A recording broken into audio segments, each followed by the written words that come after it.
Chers téléspectateurs du micro du pasteur Bobo, nous vous disons bonjour ou bonsoir. Ça dépend de l'heure à laquelle vous nous regardez. Nous sommes ici à Bruxelles. Nous sommes avec Monsieur Aimé Dakouri. Monsieur Aimé Dakouri, qui est journaliste consultant. Il est avec nous. Il est au micro du pasteur Bobo. Bonjour Aimé. Bonjour. On vous regarde partout à travers le monde. Nous sommes avec vous ici. Vous êtes un consultant, un journaliste très suivi dans la diaspora. Qu'est-ce que vous pouvez dire par rapport à ce qui se passe dans la diaspora? Eh bien, je vous remercie donc pour cette antenne-là. Aujourd'hui, je voudrais tout simplement vous dire que la diaspora africaine commence à bouger et s'organise à tous les niveaux, mais un peu tout azimut. Je pense qu'il y a un besoin aujourd'hui que les uns et les autres se rendent compte que l'Afrique doit parler d'une seule voix. Et parce que plus on est unis, mieux on sera fort pour pouvoir affronter les défis nouveaux qui viennent. Effectivement, vous voyez qu'il y a plein de défis, parce qu'on ne parle plus de la famine aujourd'hui en Afrique, mais il y a beaucoup de problèmes au niveau social, au niveau de politique, économique. Et je pense que la diaspora africaine devrait se regarder entre les yeux et essayer d'affronter de façon effective les problèmes auxquels sont confrontés les pays africains. Globalement, je pense qu'on doit s'unir, on doit se parler et on ne doit pas juste faire des réunions de protestation, mais on doit faire de la réflexion convergente vers des dispositions, on va dire, très efficaces pour essayer de sortir l'Afrique des ornières. Si on vous pose la question par rapport à l'Afrique, 50 ans après, l'Afrique n'arrive pas à décoller, à démarrer. C'est dû à quoi? 50 ans après les indépendances de l'Afrique, oui, je pense qu'il y a eu un tâtonnement à tous les niveaux. Si on regarde un tout petit peu, on va regarder l'indice de développement de tous les pays africains. C'est un problème sérieux. On voudrait dire que toutes les aides qui ont été données au cours de ces années d'indépendance n'ont pas vraiment servi à développer l'Afrique. Donc, je pense que, vraisemblablement, un bilan, il n'est pas totalement réluisant, mais il y a des moyens, il y a quand même un moyen de penser que les choses peuvent s'améliorer, les choses peuvent changer, parce qu'il y a des gens qui de plus en plus s'élèvent pour dire que l'Afrique a besoin d'une meilleure organisation, pour pouvoir donc résorber les problèmes qui sont notamment le problème du développement, le problème de la stabilité économique et politique. Donc je pense que oui, depuis 50 ans que les pays africains sont indépendants, il y a eu plein d'anniversaires des indépendances partout. Quelle est la réflexion la plus importante? Est-ce qu'on a fait le bilan? Est-ce qu'on repart à zéro? Ou bien on met tout à plat? On continue comment? On a marché avec nos anciens colonisateurs jusque maintenant. On fait le bilan. 50 ans, c'est quand même un âge important. Est-ce que le bilan il est positif? Est-ce que les guerres sont quand même, se sont estompées un tout petit peu? Est-ce que les problèmes des Africains en Afrique se sont tout petit peu résolus? On fait quoi?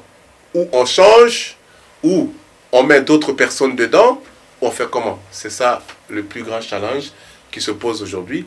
Mais c'est un gros thème, c'est vraiment trop vaste. On ne peut pas traiter de ce problème-là aujourd'hui totalement. Mais que peut faire l'Afrique d'aujourd'hui pour faire face à l'Occident? Déjà, Sarkozy parlait d'une Afrique décomplexée. Je parle rarement des références européennes, notamment comme un président tel, un tel, ceci a dit ceci. Tout simplement parce que je pense que, très généralement, pour ce que j'observe dans l'actualité européenne, un peu partout, lorsqu'il s'agit de l'Afrique, il y a beaucoup de dirigeants européens qui se sentent obligés de s'éclater, notamment Sarkozy, qui pense qu'il est le donneur de leçons, tel ou tel qui pense qu'il doit dire ceci, cela, un président africain qu'on le met face à face à un petit ministre européen qui pense qu'il a plus de pouvoir que ce président. Je ne rentre pas dans ces considérations. Par contre, ce que je peux dire, les derniers accords que les Africains ont fait à Cotonou, ils avaient dit que l'Afrique et l'Union européenne doivent être considérés sur le même pied d'égalité. On est en 2014, j'étais au dernier sommet européen et des ACP. Il n'est pas question de faire un bilan pour dire oui, pendant le dernier sommet, on avait dit qu'on allait considérer l'Afrique et l'Europe sur le pied d'égalité. Je crois qu'on a réussi, ou on n'a pas encore réussi, on va changer. Ils ont changé directement le thème. Cette année, ils ont dit, on va miser sur les personnes pour atteindre le développement et la paix. Ça veut dire quoi? Pour moi, en tant qu'observateur, il est grand temps que les pays africains réfléchissent pour décider de ce qui peut les faire avancer. Parce que j'entends parler des sommets, des réunions des Africains un peu partout, en Europe, aux États-Unis, en Asie. Pourquoi ils ne font pas ces réunions-là en Afrique? Pourquoi tous ces dirigeants européens qui s'intéressent si bien à l'Afrique ne vont pas en Afrique pour faire une réunion en Afrique? Plus souvent qu'ils en fassent ici. Pourquoi? Parce qu'ils pensent qu'en Afrique, il n'y a pas de sécurité, il n'y a pas de ceci, ou peut-être c'est même mieux, ça fait plutôt bien vu qu'on fasse un sommet Union Européenne-Afrique ici à Bruxelles. Je vais vous dire une chose. L'ironie des choses, c'est que dans cette même période, là, Obama est venu, c'était le branle-bas, les hélicoptères partout, on ne pouvait pas circuler. La même période, le président chinois est venu ici, c'était le branle-bas. Pour un président américain, pour un président chinois seulement, c'est le branle-bas. Mais il y a plus de quarantaine de présidents africains qui étaient ici pendant 2 jours. Donc pour plancher sur les problèmes des Africains, c'est pas passé dans les médias européens. Voilà. C'est pour vous dire tout simplement qu'il est temps, grand temps que les Africains eux-mêmes ici disent, voilà le problème, voilà le début de solution. Vous avez parlé de la Chine. Est-ce que l'Afrique peut contourner, les dirigeants africains d'aujourd'hui peuvent-ils contourner l'Occident, aller vers la Chine? À ce propos, je voudrais tout simplement vous dire que vous devez pouvoir comprendre, et en même temps tous les pays africains, que lorsqu'on parle d'indépendance, on dit les pays sont indépendants, ça veut dire qu'on les met déjà sur le même pied d'égalité que leurs anciens colonisateurs. Ça veut dire qu'ils peuvent discuter d'égal à égal avec eux. Qu'on fasse un sommet aujourd'hui pour dire l'Afrique et l'Europe, ils sont sur le même pied d'égalité, pour moi c'est de la démagogie, ça n'a aucun sens. À partir du moment où on octroie une indépendance à un pays, ça veut dire qu'il a toute la qualité de pouvoir discuter d'égal à égal avec son interlocuteur pour pouvoir dire voilà ce qui m'intéresse, voilà ce qu'on fasse. Donc, ce qui concerne la Chine, vous me dites, est-ce que l'Afrique aujourd'hui peut contourner l'Europe pour aller développer donc, ses relations avec la Chine? Je meurs de rire. Parce que même les Européens, ils sont tous en train de courir après la Chine. Tout le monde court après la Chine aujourd'hui. Donc pourquoi l'Afrique devrait faire autrement, devrait faire économie d'un partenariat ouvert? Pourquoi l'Afrique aurait besoin d'un sponsor européen pour parler avec les Chinois? Tout le monde va en Chine. Quand on prend l'avion pour aller à Shanghai, pour aller à Hong Kong, mais un bon pourcentage, ce sont des Européens qui font pour les affaires. Donc, ce que vous dites là, c'est au niveau diplomatique, c'est au niveau politique, ça n'a aucun sens. Au niveau économique, aujourd'hui, tout le monde sait que la Chine est l'avenir au niveau des transferts de technologie. Vous voyez très bien qu'après les États-Unis et la Russie qui sont allés sur la Lune, c'est la Chine qui a été sur la Lune. Les Français ne sont pas partis. Les Belges ne sont pas partis sur la Lune. Donc, il ne faut pas se leurrer. Il ne faut pas penser que c'est un...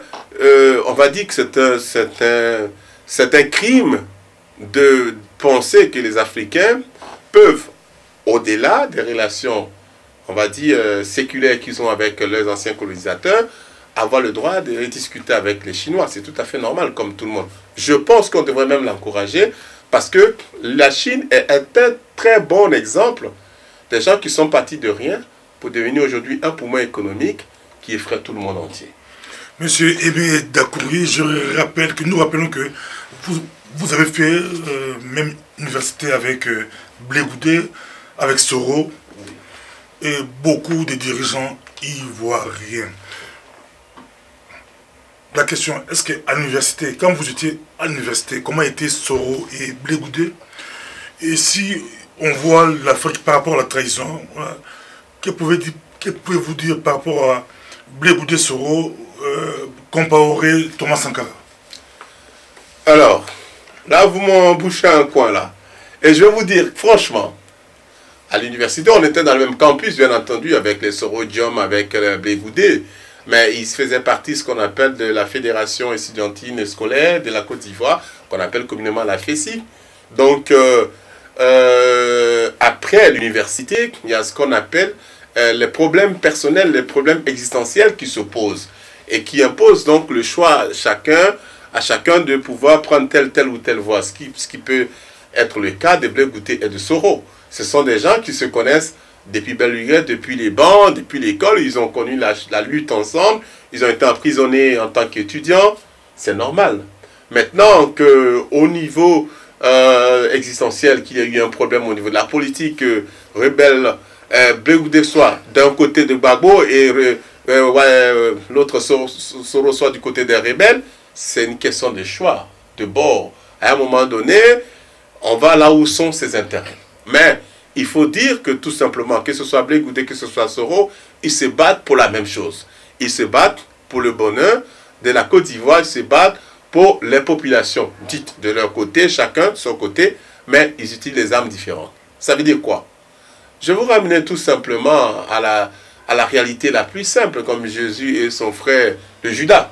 Ils sont de même souche, mais Judas n'a pas hésité à tromper son frère. Et qui est Judas, Blé Goudé ou Soro? Non, je ne dirais pas cela dans ce sens.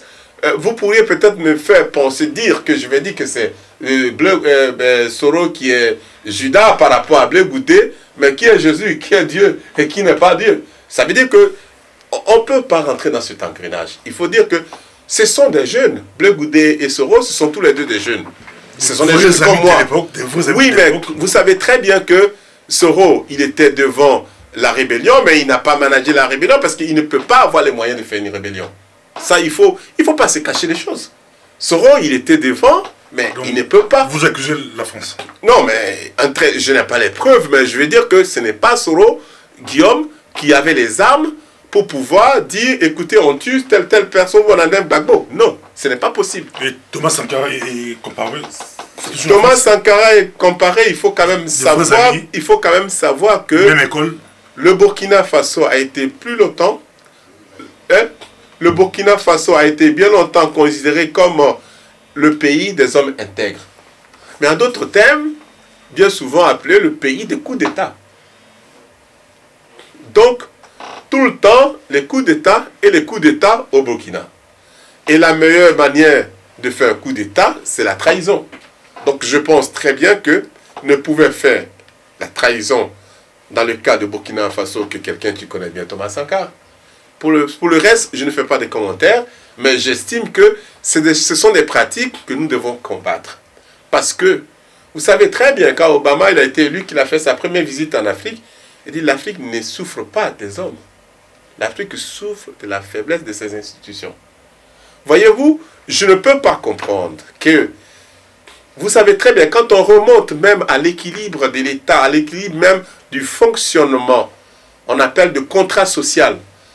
Quand à partir du moment où vous dites que je suis dans la société, je dois respecter les règles. Quand vous pouvez marcher d'ici, prendre votre bus ou votre métro pour aller chez vous, sans qu'on vous inquiète, c'est que les règles sont respectées. C'est que si vous agresse, qu'on le voit, il va avoir des problèmes. Mais à partir du moment où quelqu'un il se prend dans une position de paria qui se dit j'ai le droit de faire tout ce que je veux, on foule au pied nos institutions, nos règles, nos lois, nous-mêmes, ce n'est pas étonnant qu'il y ait des coups d'État, ce n'est pas étonnant qu'il y ait des désordres. L'Afrique doit commencer par respecter les lois qu'elle se fixe elle-même. Vous parlez d'Obama. Est-ce que l'alternative au président africain actuel pourra-t-il venir de leur diaspora? En ce niveau-là... Diaspora décomplexée? Ben, je vais déjà vous dire qu'Obama n'est pas la diaspora. Obama, c'est un Américain pur sang. Et en Amérique, vous savez très bien que quand vous êtes... Quand son père a émergé. Oui, tout à fait. Son père était... Oui, mais ce n'est pas la même constitution, même, ce n'est même pas la même façon de voir entre les États-Unis et les États-Unis et les pays européens, encore moins les États-Unis et les pays africains. Donc, je dis ceci. Déjà en Afrique, c'est déjà difficile de prendre quelqu'un de la diaspora ici africaine pour aller devenir président en Afrique. Sauf si on l'impose avec des soutiens, comme la France, et qui disent on va aller imposer notre homme. Vous savez très bien. Mais je pense que nous devons encourager la diaspora africaine comme le moteur du développement dans les pays en voie de développement. Et pourquoi? Parce qu'ils sont dans les pays développés, ils connaissent, ils voient comment les gens se débrouillent, comment les gens organisent leur système de développement. Donc, dans le transfert des bonnes pratiques, dans le transfert des technologies, la diaspora africaine doit être un moteur d'accompagnement. Pour dire, écoutez, voilà un problème qu'il y a à ce niveau-là, le haut niveau de l'autosuffisance alimentaire. Comment on fait dans les pays européens? L'État africain, enfin je dis l'État parce que je vois toujours de façon globale, j'imaginais toute une Afrique qui s'entend et qui peut dire on va faire face à nos problèmes africains. Parce que du Congo à Côte d'Ivoire, en passant le Congo-Brazzaville, l'Angola, tout et tout, c'est les mêmes problèmes inhérents qu'on a en Afrique. Et j'estime que la diaspora doit constituer un moteur. Pour le cas de l'agriculture par exemple, il y a le CNR, il y a pas mal d'institutions en Côte d'Ivoire, pour ce que je sais, il y a ailleurs, qui réfléchissent à comment il faut résoudre le problème de la famine, le problème de l'agriculture, le problème de ceci, cela. S'ils mettent ça en place, qu'ils mettent un petit financement, et que les gens de diaspora quittent ici, qui mettent un petit financement, qui trouvent un problème de façon globale, pérenne, ils peuvent régler ce problème concernant exclusivement l'agriculture, par exemple. Donc là, moi je pense qu'au niveau du transfert des technologies, au niveau du transfert des bonnes pratiques, la diaspora peut constituer un élément important. Mais je ne peux pas dire, et ce serait même un rêve, de penser que je suis à la diaspora, je descends en Afrique, ok, je sais tout, je les blancs, je vais devenir le président, je suis la bonne alternative. Non, je vous dis, ça ne marchera pas. Parce que les Africains qui sont en Afrique, ils sont tout aussi bien capables de diriger l'Afrique que quelqu'un qui vient de la diaspora. Mais ce qu'il faut comprendre, c'est que les Africains doivent taire les armes. Les Africains doivent comprendre que les armes qui pètent en Afrique, ça pète pour tuer des Africains. Les Africains doivent comprendre que même s'il y a des mercenaires européens, n'importe où qui viennent, qui les aident à prendre le pouvoir, ce n'est que passager. Le combat que les Africains doivent faire aujourd'hui, c'est le combat du développement. On parle d'envoyer les enfants à l'école, les femmes, l'instruction et tout. Mais un homme qui a faim n'est pas un homme libre. Je vous dis, où a commencé le développement des Chinois? Lorsqu'ils ont commencé à manger à leur faim, les Chinois ont eu assez de temps pour réfléchir, pour être un pays développé comme aujourd'hui. Merci beaucoup. Mais à quand la faute des universitaires comme président? Je pense que vous êtes en train de parler de l'Afrique des élites. Les universitaires, ceux qui ont étudié, ceux qui ont la matière grise et qui ont donc la science infuse. Vous croyez que, sincèrement, parce qu'on a fait l'université, on serait un bon président d'Afrique? En toute sincérité, je dis non. Ce n'est pas la solution.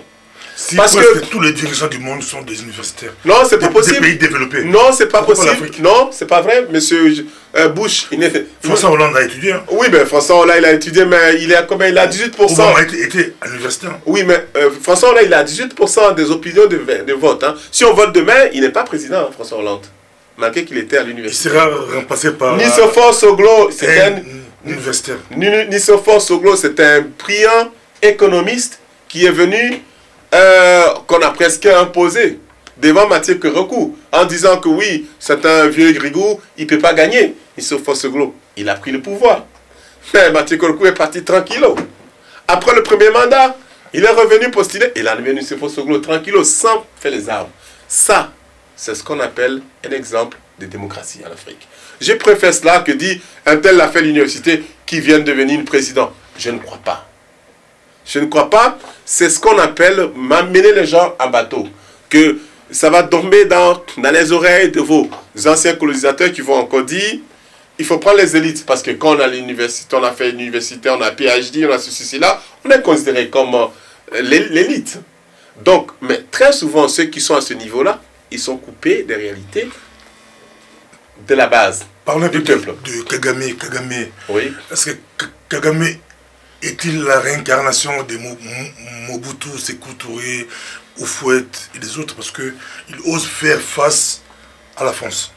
Non, à cette question, je répondrai par la négative. Il ne fait pas, il n'ose pas, il ne fait pas le bras de fer avec la France. Kagame, il essaie de mettre les choses dans leur contexte. Aujourd'hui, tous les présidents se mettent à genoux directement. Je suis d'accord. Kagame ose. Kagame, défie la France. Mais Kagame, il a mis sa vie dans la balance pour libérer le Rwanda. Il a mis sa vie dans la balance. Quand vous regardez encore sur YouTube toutes les informations, au moment où Kagame a fait l'attaque de libération de Kigali avec ces gens, on lui a demandé qu'il ne fallait pas qu'il y aille parce que c'était dangereux, qu'il allait perdre sa vie. Il avait le choix. Il va ou il ne va pas. Mais voyez-vous qu'il a mené le combat, c'est même le combat comme Soro. Vous croyez que Soro Guillaume avec ses rebelles, ils viennent, mais on peut les tuer aussi. On aurait pu les tuer, ils n'auraient pas pu réussir. Donc il faut dire que ce qui est important, qu'on se trouve de tel ou tel côté, c'est un combat qui est fait par tous les pays, tous les jeunes Africains, pour le bien des Africains.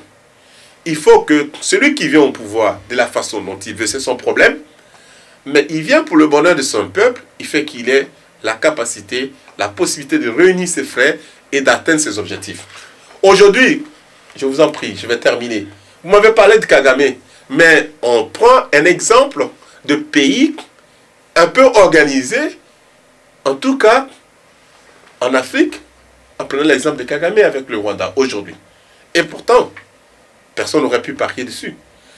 Il ne fait pas un affront, il ne fait pas un bras de fer avec les Européens. Il dit, le génocide n'aurait pas pu être possible si vous n'étiez pas là et organisez les autres équipes, envoyez les autres. La France a planifié. Mais les autres, je vais parler de la France. Si il a dit que la France a été au début, à la fin et a participé au génocide. Ce qui n'est pas faux. En tout cas, quand on regarde les vidéos. Quand vous voyez des chars où il y a des blancs qui sont dans les chars et il y a un groupe de personnes avec des machettes, avec des couteaux, les gourdins et qui courent pour aller vers un autre groupe pour les tuer, ça veut dire la planification. On n'a pas besoin d'une dissertation pour savoir ça. Donc, il n'a pas tort, M. Kagame, de le dire. Il n'a pas tort. Mais cela ne veut pas dire qu'il dit oui, je suis plus fort que vous, je me mesure à vous. Non, il dit il y a eu le génocide parce que vous avez permis ça.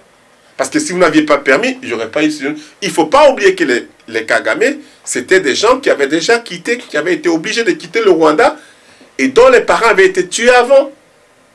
Et qui sont revenus, qui sont réorganisés pour revenir. Donc, c'est ce qu'on appelle la loi de la revanche.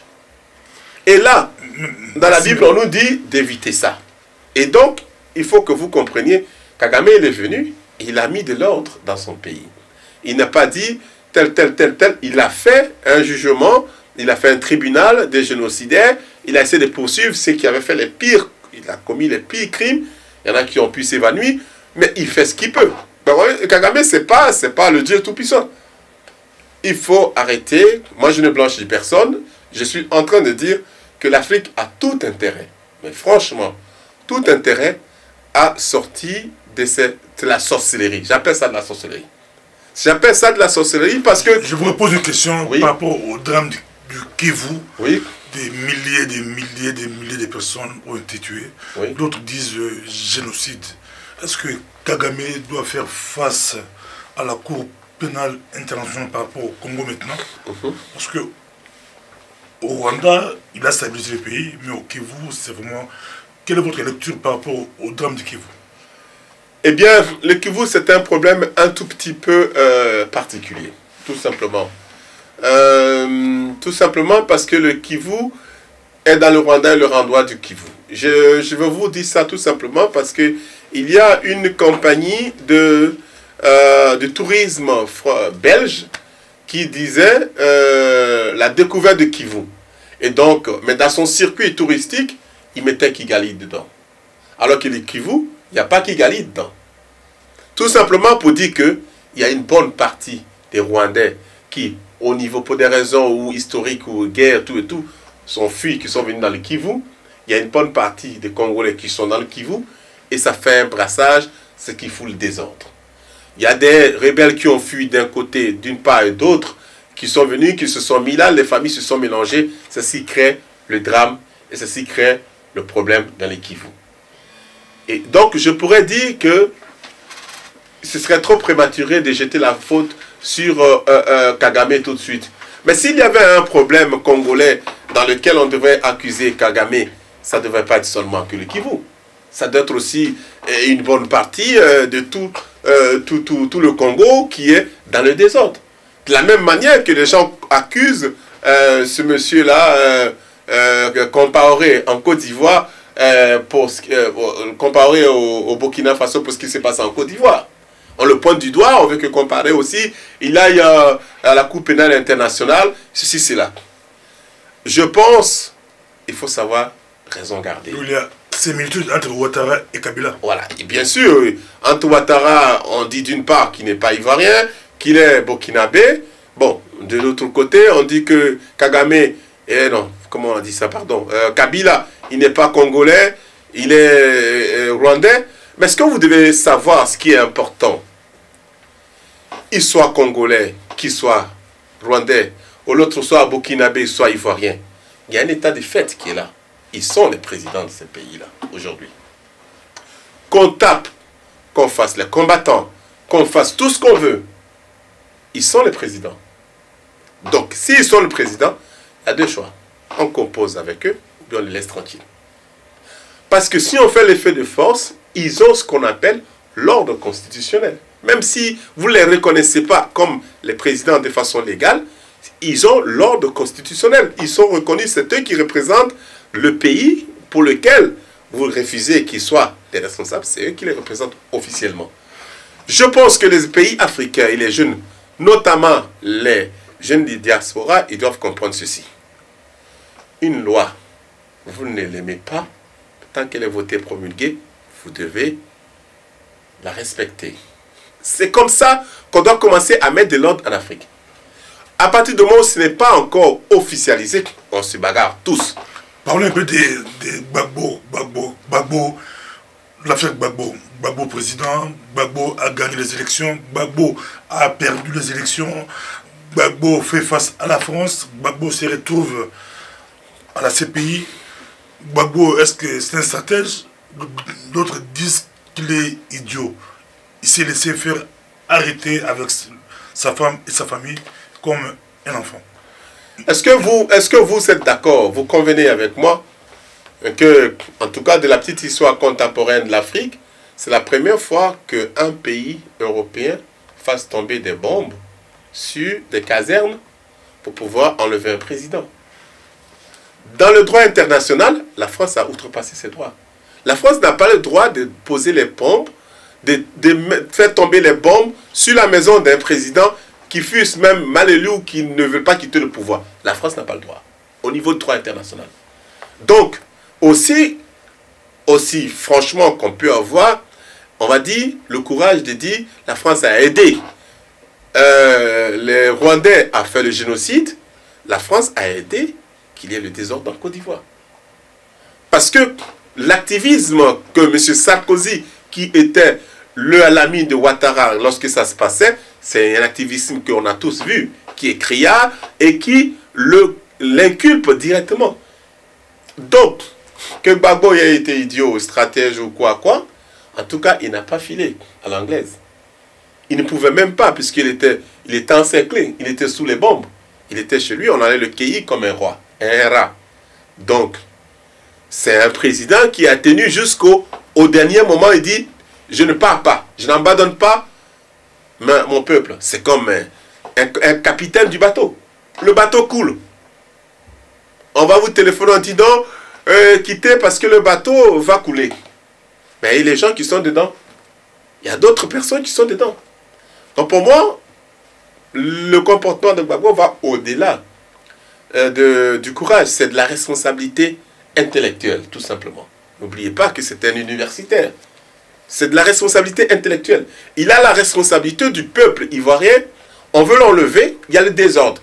Dont il est aussi responsable, parce qu'ils ont tout fait ensemble. Les palabres, tout ça. Si il avait voulu régler ça autrement, peut-être ce ne serait pas arrivé. Donc, il ne va pas filer. Il ne va pas dire, bon, oh, on me donne un exil doré là-bas, je pars avec ma famille. Non. C'est l'honnêteté intellectuelle que vous réclamez pour les chefs d'État africains. C'est ce qui a fait qu'il est resté. Un chef d'État bidas, il serait parti. Il n'aurait pas fait ce que Gbagbo a fait. Je t'avais dit, c'est déjà parti. Quel est votre regard par rapport au mouvement combattant? Mouvement combattant qui fait bouger toute l'Europe. Vous êtes consultant, journaliste, vous habitez l'Europe. Quel est votre regard par rapport au mouvement combattant de la diaspora congolaise? Eh bien, je vais vous dire de loin que le Congo est un pays qui me touche à cœur.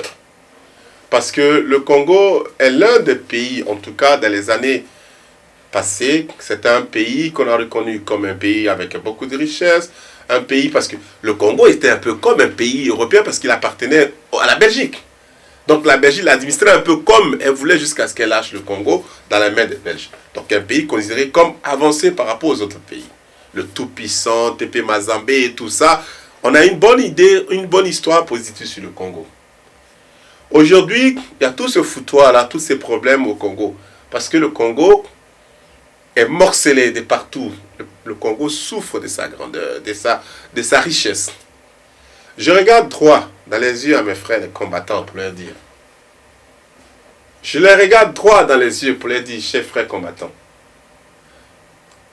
on se bat avec quoi? Quelles sont nos armes en tant que combattants? Je vous dis sincèrement, l'homme n'est rien.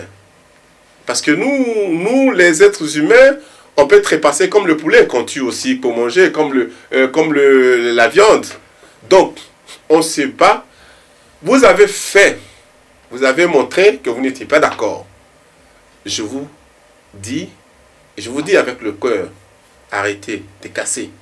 Arrêtez, passez à la réflexion, passez à ce qu'on appelle les convergences de force. Parce que ceux que vous pensez combattre, ils ont des forces plus élevées que vos forces. Donc ça sert à quoi? Vous allez vous battre.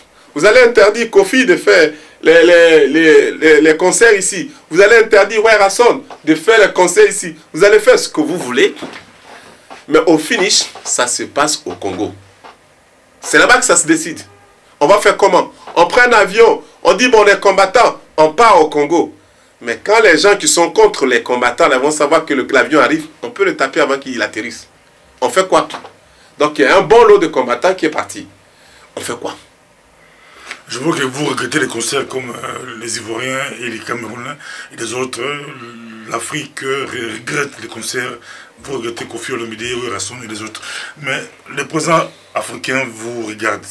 Oui. Ou leurs conseillers, leurs dirigeants. Une bonne partie des présidents africains, c'est la fin de leur mandat. Mandat présidentiel. Donc, ils ne peuvent plus faire un troisième mandat par rapport à leur constitution. Je vous donne 2 minutes pour terminer, 2-3 minutes, un message à tous ces présidents-là par rapport... Eh bien, je vous remercie. Je vis en Europe ici un peu plus depuis plusieurs années, mais j'ai quand même ce dicton africain, ivoirien qui dit « Si tu ne peux pas, il faut laisser. Si tu ne peux pas, il faut laisser. » Si vous avez essayé un mandat, vous avez essayé un deuxième mandat, et vous estimez que vous n'avez pas fait assez, et que la Constitution ne vous permet pas de continuer, il faut laisser. Il faut laisser parce que si vous tripatouillez les constitutions, vous changez les choses pour pouvoir encore essayer un troisième mandat, ça ne suffira pas. Vous allez demander un quatrième, un cinquième, un sixième, et vous allez peut-être mourir un jour, vous n'avez rien fait. C'est comme quelqu'un qui a sa mère qui décède, qui dit quand je vais avoir l'argent, je vais aller l'enterrer. Il met l'enfant, il met donc le défunt à la morgue. Il va chez tous ses copains, on lui donne l'argent, il bouffe. Au lieu d'enterrer la mère, il bouffe, il attend encore qu'on lui donne l'argent, jusqu'à ce que lui-même il meure, il n'a pas encore enterré sa maman. Et les enfants devront donc enterrer 2 cadavres. Chers dirigeants africains, nos grands frères, je vous dis ceci. Moi, je ne suis pas les Alpha Blondy, je ne suis pas les artistes, les gens qu'on connaît, qui parlent peut-être que vous écoutez. Mais ça doit commencer par les gens qui la communauté, la diaspora, les civils qui vous regardent, qui vous disent que si vous avez essayé une fois, ça n'a pas marché. Deuxième fois, ça n'a pas marché. Même si vous voulez continuer, laissez tomber. Parce que si vous ne laissez pas tomber, vous défiez votre constitution. Vous défiez la loi même de la nature. Parce que Si vous voulez, on vous laisse, par exemple, pour ceux qui veulent être convenants avec vous, il va vous dire, écoutez, continuez le mandat jusqu'à ce que... Mais si vous êtes malade, que vous ne pouvez plus continuer, vous allez faire quoi? Alors vous allez dire à la maladie, laissez-moi, je vais continuer un peu encore. Donc, celui qui est fort, il n'est pas assez fort pour rester toujours fort. Alors, respectez les lois que vous vous donnez vous-même. Cela vous permet de vous faire respecter et de faire respecter votre pays et de faire respecter l'Afrique. Je vous dis, les Européens, ils n'aiment pas la loi, mais si elle est votée, ils sont obligés de la suivre. Et on revient au même fait. Vous n'aimez pas une petite partie de la Constitution. Vous la mettez au référendum. Si les gens disent, ça reste, ça reste. Si les gens disent, non, on peut changer, on continue. Et de cette façon-là, il y a des problèmes plus importants auxquels on doit faire face. Je regarde le Sénégal, il y a des émeutes là-bas parce qu'on coupe tout le courant. Il y a les émeutes là-bas parce qu'on coupe de l'eau. Je regarde en Côte d'Ivoire, il y a les émeutes parce qu'on coupe de l'eau. Je regarde ailleurs, au Cameroun, il y a les émeutes parce qu'il n'y a pas de l'eau, il n'y a pas de l'eau potable. Mais entre-temps, dans ces pays-là, celui qui s'occupe de l'eau potable, celui qui s'occupe de l'électricité, ce sont vos copains. Les gens de l'Europe avec lesquels vous êtes dans les accords de partenariat économique, avec lesquels vous avez toutes les réunions, avec lesquels vous êtes tout le temps ensemble, mais vous oubliez pendant que vous êtes avec eux qu'il y a eu là-bas hier, il y a eu des émeutes parce qu'il n'y avait pas de courant. Il y a eu des émeutes là-bas parce que les gens n'avaient pas d'eau pour se laver, pour boire. Il faut penser à des problèmes plus pratiques pour les pays africains. Chers amis, je vous dis, et je le dis aussi aux dirigeants, quand vous ne savez pas continuer, il faut laisser tomber. Merci beaucoup, c'était votre mot de la fin. Ouais. Ça a été un plaisir d'avoir avec nous M. Aimé Dakouri. Merci beaucoup. Merci, monsieur. Très bien. Ça, c'est bon. Ça, c'est le micro du pasteur Bobo. Et maintenant, c'est possible de nous suivre sur Internet. La demande de beaucoup de personnes à travers le monde qui nous ont écrit. On a reçu beaucoup de mails. Mais maintenant, vous pouvez suivre le micro du pasteur Bobo sur le web www.microdupasteur.bobo.tv.